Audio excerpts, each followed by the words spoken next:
Depuis quand on n'a plus le droit de fumer dans les lieux publics? Ça doit être années 80, 90. Je dirais 1993. Les années 70. Détrompez-vous, la cigarette partout, Tout le temps. et sans restriction, c'était il n'y a pas si longtemps. Le tabac existe depuis toujours, et en France, sa consommation est devenue vraiment très populaire dans les années 1950. À l'époque, c'est la folie des cigarettes. On voit des scènes qui ne pourraient clairement plus se reproduire aujourd'hui. Les gens fument dans les restaurants, les avions, au travail, à l'hôpital. En 1953, les 3/4 des hommes adultes sont des fumeurs réguliers, contre 27% aujourd'hui. Pourtant, à l'époque, des études montrent déjà que le tabac est dangereux pour la santé. Il est même reconnu par l'OMS comme une toxicomanie en 1957. Mais les marques de cigarettes sont déjà très fortes en communication. Les gitanes caporales vous apportent sans réserve le plaisir de fumer. À la télévision, dans les journaux ou dans la rue, les pubs pour le tabac sont partout. Les journalistes apparaissent clope à la main sur les plateaux télévisés, c'est la norme.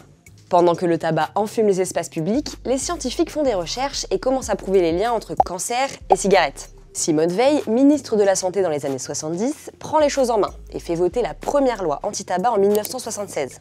Elle limite la publicité et impose la mention « abus dangereux » sur les paquets.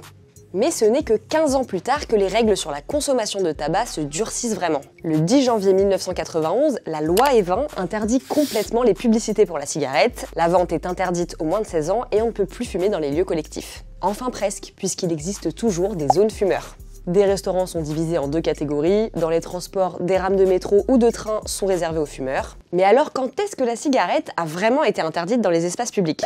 Eh bien, il a fallu attendre 2007, il y a seulement 17 ans, pour que les zones fumeurs disparaissent complètement. Et en 2023, le gouvernement est allé encore plus loin en interdisant la cigarette aux abords des écoles, dans les parcs ou sur la plage. En parallèle de ces réglementations, le prix du tabac a fortement augmenté. Il y a 20 ans, le paquet coûtait 4 €. Aujourd'hui, il coûte en moyenne 11 € et il devrait atteindre 13 € en 2026. Les lois et la hausse des prix, combinées aux campagnes de sensibilisation, ont permis de réduire drastiquement la consommation de tabac en France. Chez les jeunes, par exemple, la cigarette est beaucoup moins populaire et ils sont 2 fois moins nombreux à fumer qu'il y a 10 ans, selon l'Observatoire français des drogues et des tendances addictives. Malgré tout, le tabagisme reste la première cause de mortalité évitable dans notre pays et 12 millions de Français n'arrivent pas à arrêter la clope. Arrêtez la clope avant qu'elle n'arrête ma vie.